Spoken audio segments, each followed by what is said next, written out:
Continuons notre émission. Le Nourrisson des Muses, c'est votre œuvre autobiographique, là où vous montrez votre propre identité. Ouais. Vous relatez votre vie, votre parcours parsemé par par des roses et des pines.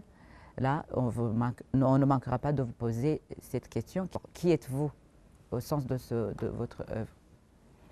Je vous remercie de cette question. Normalement, ma vie est composée de 3 épisodes. Le premier épisode, c'est que moi, j'ai été un réfugié au Rwanda.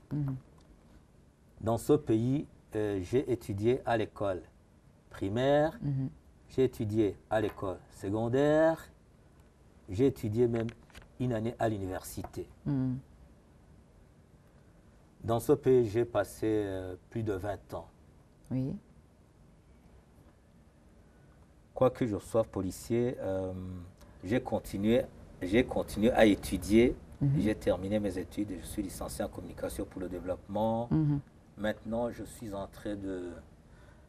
suis mémorant au programme Master de Leadership et Management des organisations. Voilà, c'est rare qu'on trouve un policier qui peut déclamer des poèmes de votre rythme. De toutes les façons, c'est agréable d'avoir un policier qui peut composer ces genres de poèmes, parce que même dans votre recueil, le Nourrisson des Muses, vous avez dédié quelques poèmes à votre famille, vous retournez également à quelques fêtes amoureuses, notamment la Saint-Valentin.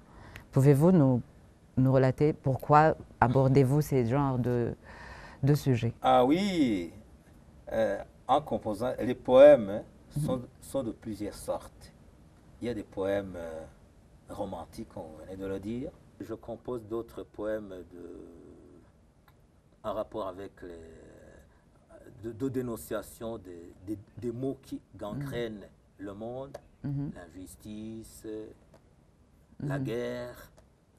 Voilà, je rappelle à ceux qui suivent notre émission d'aujourd'hui que notre invité n'écrit pas seulement en français. Il écrit même en swahili et en langue nationale, en tant que citoyen burundais, comme il nous l'avait annoncé.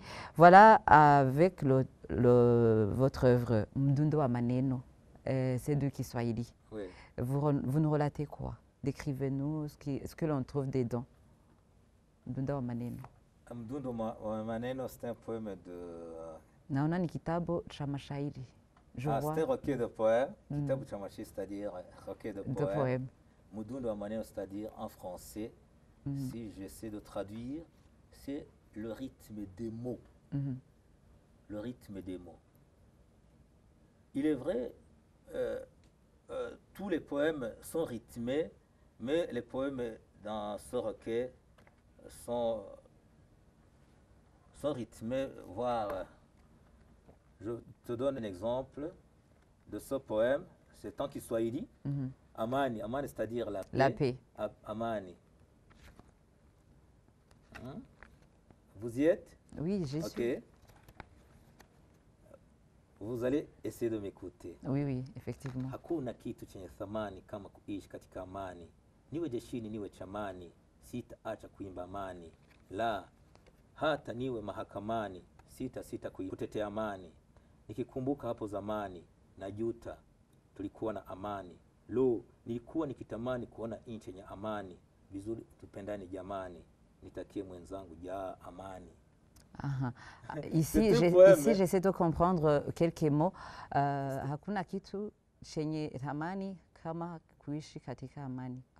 Il n'y a rien de bien que de vivre dans une situation où il y a la paix. Dans la paix, oui. Ukikumbuka hapo ni mstari wa ngapi? C'est à quelle ligne déjà? C'est la 4e strophe. Non, la 4e strophe. Oui. Nikikumbuka hapo zamani najuta tulikuwa na amani. Quand vous pensez au passé, nous avions de la paix. Mais najuta, ça signifie je regrette. Je regrette. On avait la paix. Oui. Merci. Alors, avec ce recueil, composé de poèmes écrits en swahili. Vous allez vous adresser auprès d'une audience swahilophone ou bien tout citoyen burundais qui comprend même la langue swahili? Moi, je vais revenir sur le recueil de poèmes en soi. Ce recueil de poèmes, les poèmes, j'ai transposé la poésie française classique à la poésie, je dirais, des personnes qui sont swahilophones.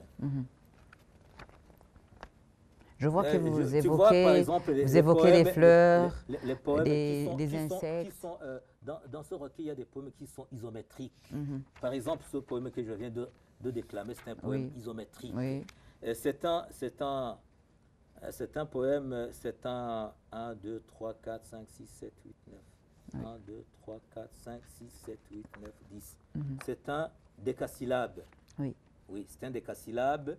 Et tous les poèmes sont des décasyllabes. C'est-à-dire que, ce qui veut dire que ce poème est isométrique. Oui. Et c'est un poème qui est bâti sur les strophes sont des distiques. Des distiques. Les distiques, ce sont des strophes. Ce sont des distiques de deux vers. Contrairement au tercet de 3 vers, au quatrain de 4 vers. Merci beaucoup. Voilà. Et Ndi Burundi, je suis au Burundi, c'est la version nationale Gitabo Chivyese. Alors, relatez-nous ce qu'on peut trouver ici. Combien de poèmes? Il y a 50 poèmes. Il y a 2 parties. La première partie s'appelle Ngenzirabona. C'est un personnage fictif qui a traversé le Burundi en sillonnant 10 provinces du Burundi.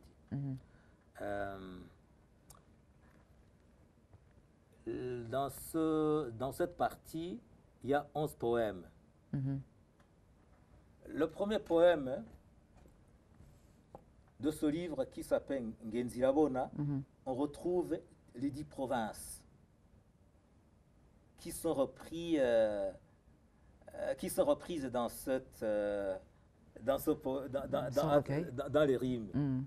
On va Rutana, on va Ngozi, on va oui, presque toutes les provinces nationales. Les 10 provinces.